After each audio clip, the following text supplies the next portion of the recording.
रामचरितमानस उत्तरकांड का शेष भाग हिंदी में सुनिए। माया से उत्पन्न सब भ्रम अब तुझको नहीं व्यापेंगे।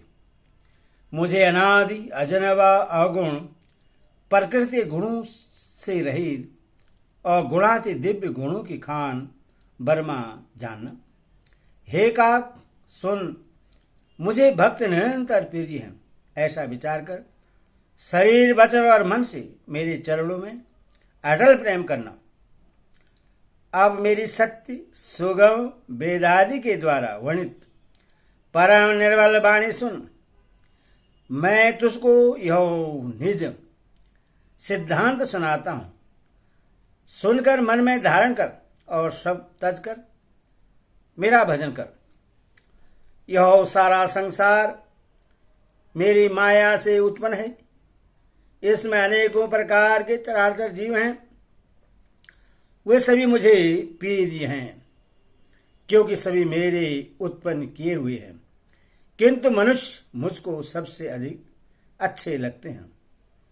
उन मनुष्यों में भी द्विजों में भी वेदों को कंठ में धारण करने वाले, उन्हें वेदोक्त धर्म पर चलने वाले, उनमें ही विरक्त वैराग्यवान मुझे प्रिय हैं। वैराग्यवान में फिर ज्ञानी, और ज्ञानियों से भी अत्यंत प्रिय विज्ञानी हैं। विज्ञानियों से भी प्रिय मुझे अपना दास है, जिससे मेरी ही गति आश्रय है, क्योंकि दूसरी आशा नहीं है। मैं तुझसे बार बार सत्य निज सिद्धांत कहता हूं कि मुझे अपने सेवक की समान प्रिय कोई भी नहीं है। भक्तिहीन बरवा ही क्यों न हो, वह मुझे सब जीवों के समान ही प्रिय है। परंतु भक्तिमान अत्यंत नीच भी प्राणी मुझे प्राणों के समान प्रिय है। यह मेरी घोषणा है। पवित्र, सुशील और सुंदर बुद्धि वाला सेवक बता किसको प्यारा नहीं लगता। वेद और पुराण ऐसी ही नीति कहते हैं। हे काक, सावधान होकर सुन। एक पिता के बहुत से पुत्र पृथक पृथक गुण, स्वभाव और आचरण वाले होते हैं। कोई पंडित होता है, कोई तपस्वी, कोई ज्ञानी, कोई धनी, कोई शूरवीर, कोई दानी, कोई सर्वज्ञ और कोई धर्मपरायण होता है। पिता का प्रेम इन सभी पर समान होता है। परंतु इनमें से यदि कोई मन, वचन और कर्म से पिता का ही भक्त होता है, स्वप्न में भी दूसरा धर्म नहीं जानता। वह पुत्र पिता को प्राणों के समान प्रिय होता है। यदि भी चाहे वह सब प्रकार से अज्ञान मूर्ख ही हो।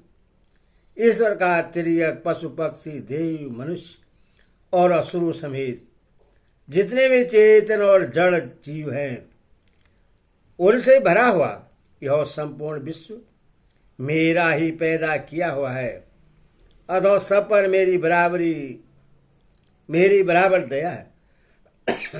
परंतु इनमें से जो मत और माया छोड़कर मन, वचन और शरीर से मुझको भजता है, वह पुरुष हो, नपुंसक हो, स्त्री हो अथवा चर अचर कोई भी जीव हो, कपट छोड़कर जो भी सर्वभाव से मुझे भजता है, वही मुझे परम प्रिय है। हे पक्षी, मैं तुझसे सत्य कहता हूं।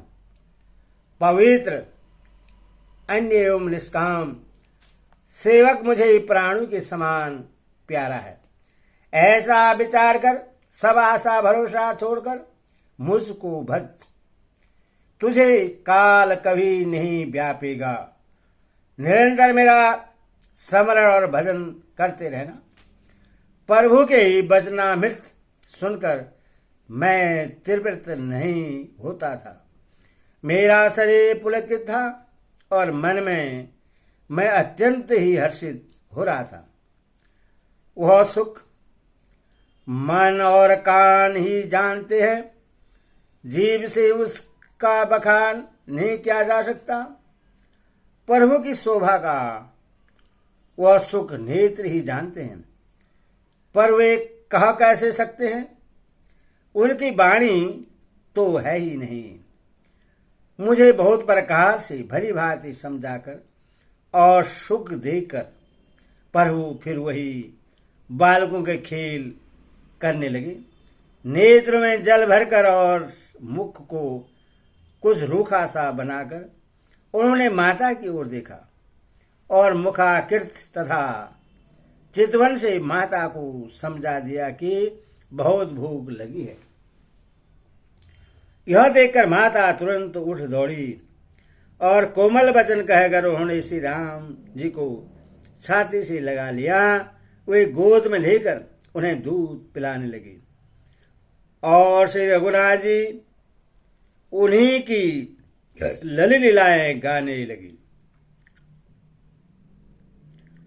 जिस सुख के लिए सबको सुख देने वाले कल्याण रूप त्रिपुरारी शिव जी ने अशुभ वेश धारण किया, उस सुख में अवधपुरी के नर नारी निरंतर निमग्न रहते हैं।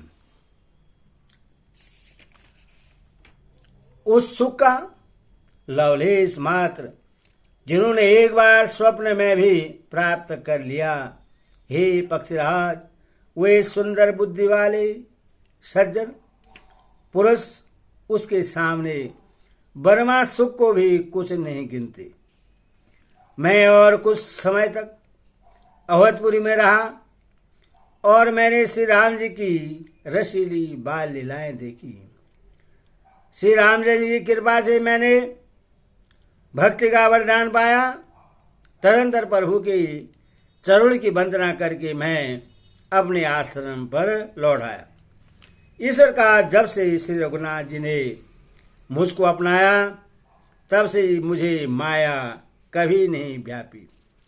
श्री हरि की माया ने मुझे जैसे नचाया, वह सब गुप्त चरित मैंने कहा।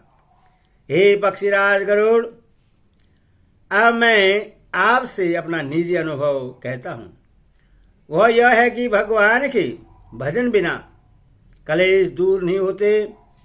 हे पक्षीराज सुनिए, श्री राम जी की कृपा बिना श्री राम जी की प्रभुता नहीं जानी जाती। प्रभुता जाने बिना उन पर विश्वास नहीं जमता। विश्वास के बिना प्रीति नहीं होती और प्रीति बिना भक्ति वैसे ही दृढ़ नहीं होती जैसे हे पक्षीराज जल की चिकनाई ठहरती नहीं। गुरु के बिना कहीं ज्ञान हो सकता है अथवा वैराग्य के बिना कहीं ज्ञान हो सकता है। इसी तरह वेद और पुराण कहते हैं कि श्री हरि की भक्ति के बिना क्या सुख मिल सकता है। हे तात, स्वाभाविक संतोष के बिना क्या कोई शांति पा सकता है?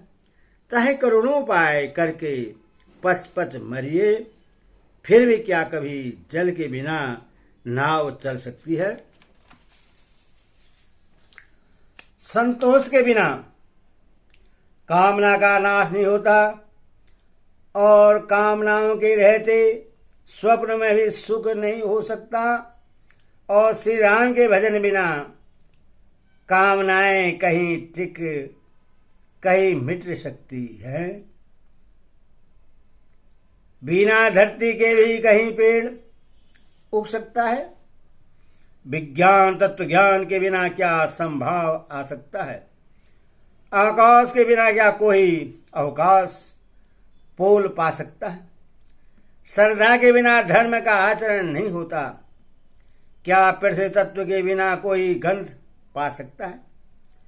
तप के बिना क्या तेज फैल सकता है? जल तत्व के बिना संसार में क्या रस हो सकता है? पंडित जनों की सेवा बिना क्या शील सदाचार प्राप्त हो सकता है? हे गोसाई, जैसे बिना तेज ग्रंथ तत्व के साथ नहीं मिलता, निज सुख आत्मानंद के बिना क्या मन स्थिर हो सकता है? वायु तत्व के बिना क्या स्पर्श हो सकता है? क्या विश्वास के बिना कोई भी सिद्धि हो सकती है? इसी प्रकार श्री हरि के भजन बिना जन्म मृत्यु के भव का नाश नहीं होता। बिना विश्वास के भक्ति नहीं होती। भक्ति के बिना श्री राम जी पिघलते ठहरते नहीं, और श्री राम जी की कृपा के बिना जीव स्वप्न में भी शांति नहीं पाता। हे धीर बुद्धि, ऐसा विचार कर संपूर्ण कुतर्कों और संदेहों को छोड़कर करुणा के खान सुंदर और सुख देने वाले श्री रघुवीर का भजन कीजिए। हे पक्षीराज, हे नाथ, मैंने अपनी बुद्धि के अनुसार प्रभु के प्रताप और महिमा का गान किया। मैंने इसमें कोई बात युक्ति से बढ़ाकर नहीं कही है, यह सब अपनी आंखों देखी कही है। श्री रघुनाथ जी की महिमा, नाम रूप और गुणों की कथा सभी अपार एवं अनंत हैं, तथा श्री रघुनाथ जी स्वयं भी अनंत हैं। मुनिगण अपनी अपनी बुद्धि के अनुसार श्री हरि के गुण गाते हैं। वेद शेष और शिव जी भी उनका पार नहीं पाते। आप से लेकर मच्छर पर्यटन सभी छोटे बड़े जीव आकाश में उड़ते हैं, किंतु आकाश का अंत कोई नहीं पाते। इसी प्रकार हे तात, श्री रघुनाथ जी की महिमा भी अथाह है, क्या कभी कोई उसकी था पा सकता है? श्री राम जी का अरबों कामदेवों के समान सुंदर शरीर है। वो अनंत कोटि दुर्गाओं के समान शत्रुनाशक है। अरबों इंद्र के समान उनका विलास ऐश्वर्य है। अरबों आकाशों के समान उनमें अनंत अवकाश स्थान है। अरबों पवन के समान उनमें महान बल है, और अरबों सूर्य के समान प्रकाश है। अरबों चंद्रमाओं के समान वे शीतल और संसार के समस्त भयों का नाश करने वाले हैं। अरबों कालों के समान वे अत्यंत दुस्तर, दुर्गम और दुरंत हैं। वे भगवान अरबों धूमकेतु पुच्छल तारू के समान अत्यंत प्रबल हैं। बोल सियावर रामचंद्र की जय, बोल भवन सुध हनुमान की जय, बोल कृष्ण निहाल की जय, माता की जय, बोल साचे दरबार की जय।